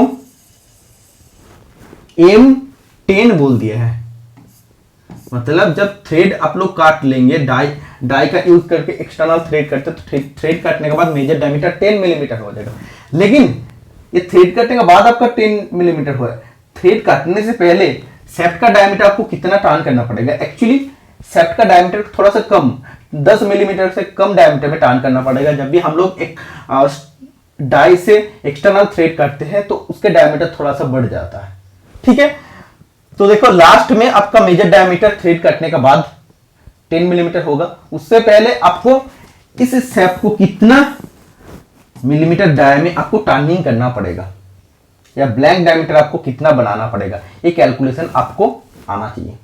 मतलब 10 मिलीमीटर से कम होगा, सोचो मैं बोला 9.65, मैं एग्जाम्पल दे रहा हूं, तो 9.65 में इस शेफ्ट को हम लोग टर्निंग कर ले, इसका बाद डाई से जब भी हम लोग थ्रेड कटेंगे इसका डायमीटर बढ़ के फाइनली 10 मिलीमीटर हो जाएगा। इसी कैलकुलेशन करना है कि शेफ्ट जो हम लोग टर्निंग करके अब बनाएंगे, इस पे M10 थ्रेड आपको काटना है, तो इस शेफ्ट का डायमीटर, ब्लैंक डायमीटर क्या होना चाहिए। तो देखिए blank dia is equal to आपका हो जाएगा मेजर डायमीटर माइनस पिच अपन 10। मेजर डायमीटर आपका कितना बोला है 10 मिलीमीटर, पिच आपका कितना दिया है 1.5 मिलीमीटर अपन 10, तो ये आपका हो जाएगा 10 मिलीमीटर माइनस 0.15 मिलीमीटर, तो ये आपका कितना हो जाएगा 9.85 मिलीमीटर। मतलब सबसे पहले इस शेफ्ट को 9.85 मिलीमीटर में आपको टर्निंग कर लेना पड़ेगा, और फिर डाई के माध्यम से जब आप थ्रेड कटेंगे, थ्रेड काटने के बाद इसका साइज ऐसे थ्रेड कटे हो जाएगा, इसका साइज तब पूरा 10 मिलीमीटर में हो जाएगा। तो 9.85 ऑप्शन नंबर डी बिल्कुल राइट आंसर हो जाएगा। इस कैलकुलेशन को भी आप नोट डाउन कर लीजिए। Okay, next question number 37, which one of the following key is used when the hub और pulley has to slide axially on shaft for same distance. देखिए निम्नलिखित में से कौन सा कुंजी का उपयोग तब किया जाता है जब हब या पुली को शाफ्ट पर कुछ ही दूरी तक अक्षीय रूप से स्लाइड करना होता है। तो इसका राइट आंसर क्या हो जाएगा, फेदर की राइट आंसर हो जाएगा। ओके, ऑप्शन नंबर सी आप नोट कर लीजिए। Next question number 38, vertical movement of spindle in drilling machine is given by. देखिए ड्रिलिंग मशीन में स्पिंडल की ऊर्ध्वाधर गति किसके द्वारा दी जाती है, तो किस मैकेनिज्म से दी जाती है, रैक एंड पिनियन से दी जाती है। Okay, rack and pinion mechanism का काम होता है रोटरी मोशन को लीनियर मोशन में कन्वर्ट करना, और उसका उल्टा भी होता है, लीनियर मोशन को रोटरी मोशन में कन्वर्ट करता है। इतना आप याद रखिए। देखिए parallel shank reamer is driven by, parallel shank reamer होता है और टैपर्ड शैंक रीमर होता है। पैरेलल शैंक रीमर को चलाने के लिए क्या यूज होता है, ड्रिल चक, सॉकेट, स्पैनर या टैप रेंज। टैप रेंज का यूज किया जाता है। ओके, क्योंकि पैरेलल सैंक रिमर का टैंक पोर्शन स्क्वायर शेप होता है, जैसा टैप का होता है, तो टैप को पकड़ने के लिए अगर टैप रेंच यूज होगा तो रिमर को पकड़ने के लिए भी टैप रेंच का यूज करना है। ऑप्शन डी राइट आंसर हो जाएगा। Next question number 40, when the tapered shank of drill or reamer is larger than the tapered hole of the machine spindle, the accessories used to hold the drill or reamer in the machine spindle is। देखिए ये machine spindle का tapered whole है और ये drill या reamer का tapered सैंक है। तो देखो इतने साइज में कभी भी ड्रिल या रिमर का इतना बड़ा टेपर्ड सैंक कभी भी फिट होगा? फिट नहीं होगा। इसलिए बोला है जब ड्रिल या रिमर के टेपर्ड सैंक का साइज मशीन स्पिंडल के टेपर्ड होल से बड़ा हो जाता है तो हम कैसे इसको फिट कर सकते हैं? एक मीडियम हम लोग यूज करते हैं और वो मीडियम का नाम क्या है? सॉकेट है। सॉकेट क्या करता है? सॉकेट का पीछे वाला पोर्शन वो भी मशीन स्पिंडल के टेपर्ड होल में फिट होता है और उसके आगे वाला पोर्शन रिमर या ड्रिल का टेपर्ड सैंक को जाके फिट करता है। ठीक है, तो ये देखो ऐसा होता है एक्चुअली। तो इस मीडियम का नाम क्या है? सॉकेट है। ठीक है, और ऐसे इसका उल्टा, अगर ड्रिल या रिमर के टेपर्ड सैंक की साइज अगर मशीन स्पिंडल के टेपर्ड होल से छोटा हो जाता तो कभी इसमें जाकर फिट नहीं होगा, तो उसमें भी एक मीडियम यूज करना पड़ेगा। उसमें क्या होगा? इसमें बड़ा वाला एंड इधर जाके फिट होगा, छोटा वाला एंड सामने रहेगा और ड्रिल और रिमर का टेपर्ड सैंक जाके इसमें फिट होगा। तो उस इक्विपमेंट का नाम क्या? उस इक्विपमेंट का नाम है स्लीव। ठीक है, तो जब मैं ड्रिल या रिमर के टेपर्ड सैंक के साइज मशीन स्पिंडल के टेपर्ड होल का साइज से बड़ा होगा तब सॉकेट यूज करना पड़ेगा, और जब ड्रिल या रिमर के टेपर्ड सैंक के साइज मशीन स्पिंडल के टेपर्ड होल के साइज से छोटा होगा तब आपको स्लीव यूज करना पड़ेगा। ये दो चीज आप याद रखिए। Next question number 41, tapered shank of twist drill is provided with Morse taper. देखो ड्रिल मशीन में जो भी टेपर्ड हम लोग प्रोवाइड करते हैं वो मोर्स टेपर्ड होता है। ये भी क्वेश्चन आपको एग्जाम में पूछा जाता है। लेद मशीन में भी जो लाइव सेंटर जो हेडस्टॉक बैरल होता है, टेल स्टॉक बैरल होता है, उसमें कौन सा टेपर होता है? मोर्स टेपर होता है। मोर्स टेपर MT0 से MT7 तक अवेलेबल होता है। टोटल 8 सेट में अवेलेबल होता है और इसका इंक्लूडेड एंगल 3 डिग्री होता है। ओके, तो इसमें देखिए, इसमें बोला tapered shank of twist drill is provided with Morse taper. जो भी tapered shank of twist drill होता है वो मोर्स टेपर से प्रोवाइड किया जाता है और उसको 0 to 7 से डिनोट किया जाता है। तो देखिए जब टेपर्ड सैंक का किसी भी ड्रिल का टेपर्ड सैंक साइज अगर 20 मिलीमीटर होता है तो उसके लिए कौन सा मोर्स टेपर प्रोवाइड किया जाता है?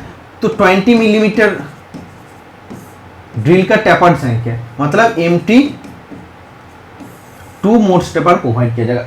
अगर 30 होता, अगर टेपर्ड सैंक ड्रिल का साइज 30 मिलीमीटर होता तो MT3 मोर्स टेपर 3 उसके लिए प्रोवाइड किया जाता है। ओके, मोर्स टेपर 0 से मोर्स टेपर 7 तक अवेलेबल होता है। तो option number B right answer हो जाएगा। देखो hole up to certain depth not full depth is called as. देखिए ये वर्कपीस है और जब आपको ड्रिल करके होल बनाना है, अगर आप पूरा होल बना देते इस तरफ से इस तरफ आपको पूरा दिखाई देगा, इसे कहते हैं थ्रू होल। और अगर आपके पास ऐसा वर्कपीस है, होल आप बनाया है लेकिन आधा तक होल बनाया है, मतलब कुछ निश्चित डेप्थ तक आप होल बनाए हैं, तो इसे कहते हैं ब्लाइंड होल। क्योंकि इससे इस तरफ से अगर आप देखने का कोशिश करते हैं आपको इधर का दिखाई नहीं देगा, और इस तरफ से देखने का कोशिश करते हैं तो ये दिखाई नहीं देगा, तो इसे कहते हैं अंधा होल। इसीलिए बोला है hole up to certain depth not full depth is called. तो जब हम लोग किसी भी वर्कपीस में सर्टेन डेप्थ तक के हम लोग होल बनाते तो उसे ब्लाइंड होल कहते हैं। Okay, next question number 43, which one of the following is not a multi point cutting tool. देखो एक होता है सिंगल पॉइंट कटिंग टूल, मतलब सिर्फ वो कटिंग करते एक ही कटिंग एज से, और जब किसी भी कटिंग टूल एक से अधिक कटिंग एज से कटिंग करते हैं उसे मल्टी पॉइंट कटिंग टूल कहते हैं। जैसे लेथ टूल होता है, शेपर टूल होता है, ये सब सिंगल पॉइंट कटिंग टूल है क्योंकि सिर्फ कटिंग करते हैं एक ही कटिंग एज से। बट जैसे अगर आप फाइल देखते हैं, फाइल से जब भी हम लोग मेटल काट करते हैं तो उसमें काफी सारा कटिंग एजेस मेटल के साथ कांटेक्ट में आके मेटल को कटिंग करते हैं। तो कटिंग करते टाइम काफी सारा मेटल एजेस कटिंग कर रहा है, इसलिए इसे मल्टी पॉइंट कटिंग टूल कहते हैं। ग्राइंडिंग व्हील भी सेम, उसके भी अलग अलग एब्रेसिव पार्टिकल्स उसमें निकला हुआ रहता है कटिंग करते टाइम। वर्कपीस के साथ काफी सारा कटिंग एजेस वर्कपीस के साथ कांटेक्ट आता है, कटिंग करता है, मतलब एक से अधिक कटिंग एजेस कांटेक्ट आके कटिंग कर रहा है, वो भी मल्टी पॉइंट कटिंग टूल है। देखिए तो बोला कौन सा मल्टी पॉइंट कटिंग टूल नहीं है। टैप में भी सेम टू सेम होता है। टैप में भी उसका अलग अलग कटिंग एजेस होता है, 2 से 3 कटिंग एजेस होता है, वो भी कटिंग करता है, मतलब एक से अधिक कटिंग एज वर्कपीस से कटिंग कर रहा है, तो वो भी आपका मल्टी पॉइंट कटिंग टूल हो गया। तो देखो ड्रिल, रिमर, टेपर या लेथ कटिंग टूल। तो ड्रिल का 2 कटिंग एज होता है, 2 कटिंग एज कांटेक्ट आके कटिंग करता है। Drill actually and point cutting tool, फिर भी उसका 2 कटिंग एज कांटेक्ट आके एक्चुअली कटिंग करता है, तो एक से अधिक कटिंग एज कटिंग के दौरान वो मौजूद है या कटिंग करता है, इसलिए उसे भी मल्टी पॉइंट कटिंग टूल कहते हैं। But lathe cutting tool, shaper cutting tool का सिर्फ एक ही एज कटिंग करता है कटिंग करने का टाइम, ओके। इसलिए लेथ कटिंग टूल एक सिंगल पॉइंट कटिंग टूल, बाकी सब मल्टी पॉइंट कटिंग टूल है। Next question number 44, advancement of drill per revolution is called as. प्रति चक्कर ड्रिल की प्रगति को कहा जाता है। एक ड्रिल है, ड्रिल उसके एक रोटेशन में जितना एडवांसमेंट होता है, जितना आगे बढ़ता है, उसे कहता है फीड। एक रोटेशन में ड्रिल जितना आगे बढ़ता है उसे कहते हैं फीड। फीड का यूनिट क्या होता है? मिलीमीटर पर रिवोल्यूशन, मतलब एक रिवोल्यूशन में कितना मिलीमीटर वो एडवांस हुआ है, ओके। और स्क्रू थ्रेड के लिए होता है लीड। स्क्रू थ्रेड उसके एक रोटेशन में जितना एडवांस होता है उसे कहते हैं lead, okay. Next question number 45, to perform operation like drilling, reaming, counter sinking, counter boring etcetera in succession on a workpiece, the most suitable drilling machine is. देखिए एक ही ड्रिलिंग मशीन पर जब आपको सक्सेसिव मशीनिंग ऑपरेशन करना पड़ेगा, आपका drilling हो गया, उसके बाद आपको रिमिंग करना पड़ेगा, उसके बाद आपको काउंटर सिंकिंग करना पड़ेगा, उसके बाद आपको काउंटर बोर्डिंग करना पड़ेगा, तो एक का बाद एक आपका ऑपरेशन जब होते रहेगा, तो किस ड्रिलिंग मशीन से ये संभव है?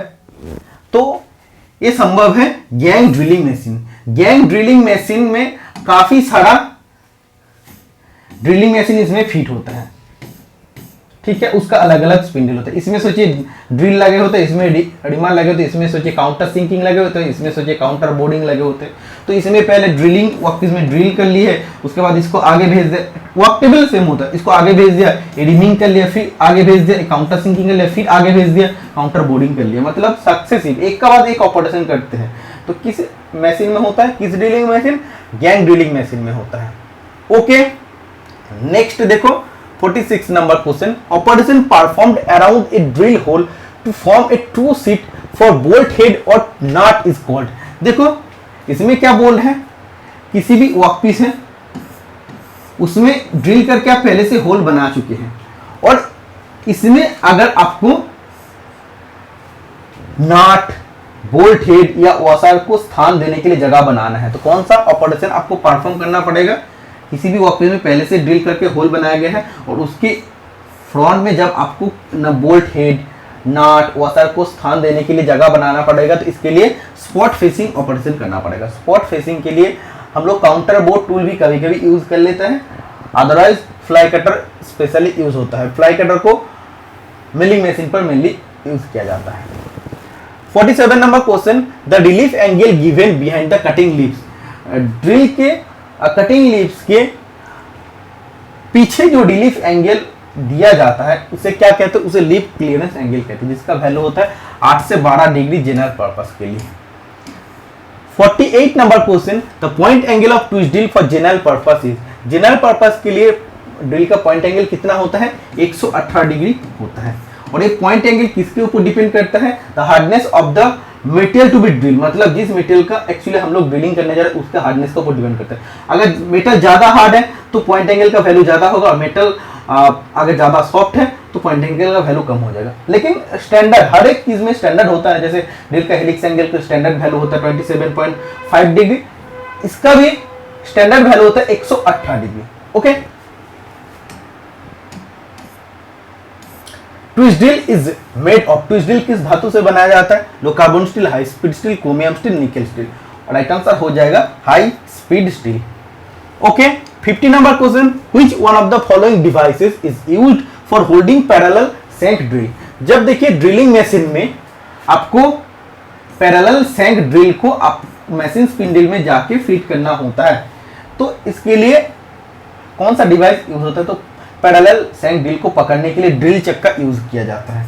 ओके, और ड्रिल चक को खोलने के लिए चक्की यूज होता है। और अगर ये आपका टैपर्ड शैंक ड्रिल होता है तो हम लोग मशीन स्पिंडल का टैपर्ड होल में जाके फिट कर सकते हैं, जिसमें दोनों में मोड टैपर्ड होता है। और अगर साइज अगर बड़ा हो जाता है, ड्रिल का अगर टैपर्ड शैंक का साइज बड़ा हो जाता है तो सॉकेट यूज करना पड़ेगा। अगर ड्रिल का टैपर्ड शैंक का साइज अगर छोटा हो जाता है तब आपको स्लीव यूज करना पड़ेगा, जो मैं आपको पहले बता चुका हूं। ठीक है, तो आज का क्लास में टोटल 50 क्वेश्चन मैंने डिस्कस किया, और जितना डिटेल में हो सका इसका साथ एक्स्ट्रा क्वेश्चन बताने का भी मैं कोशिश किया हूं। अगर आपको सीरीज पसंद आया तो मैं सीरीज को कंटिन्यू करूंगा, और फिटर का काफी सारा इंपॉर्टेंट क्वेश्चंस का आंसर मैं आप लोग का साथ डिस्कस करूंगा। उसके बाद डीजल मैकेनिक का भी डिस्कस करूंगा। और देखिए इधर तो आपका एमसीक्यू चल रहा है, ठीक है, लेकिन जो मेन एमसीक्यूज है मैं अलग से आप सभी स्टूडेंट के लिए 25 मॉक टेस्ट सीरीज में कलेक्ट करके बनाया हूं, तो उसको आप जरूर प्रैक्टिस कीजिएगा। अपने तरफ से प्रिपरेशन करना बहुत अच्छा है, प्रिपरेशन लेवल को भी चेक करना है कि आपका प्रिपरेशन सही दिशा में जा रहा है कि नहीं, आपका प्रिपरेशन ठीक हो रहा है कि नहीं। आपका एग्जाम डेट अभी तक डिक्लेयर हो जाना चाहिए था, अभी नहीं हुआ, मतलब आपको पॉजिटिवली लेना चाहिए कि टाइम थोड़ा और मिल रहा है, तो आप टेस्ट सीरीज दे के आप प्रैक्टिस कर सकते हैं। Tech mechanical and electrical app को आप प्ले स्टोर से डाउनलोड कीजिए, 25 से मॉक टेस्ट आप प्रैक्टिस कीजिए सब्सक्रिप्शन लेके, और फ्री मॉक टेस्ट भी मैं आप प्रोवाइड करने लगूंगा, क्योंकि पेड वालों का टेस्ट सीरीज बाकी था वो अपडेट हो गया है। अब आप लोगों का फ्री टेस्ट भी मैं हफ्ते में प्रोवाइड करते रहूंगा। तो सीरीज को अगर पसंद आया तो सीरीज को लाइक कर दीजिए, और एटलीस्ट कमेंट में कुछ लिखिए। आज के लिए इतने, मिलते हैं नेक्स्ट वीडियो में। Tata, bye bye.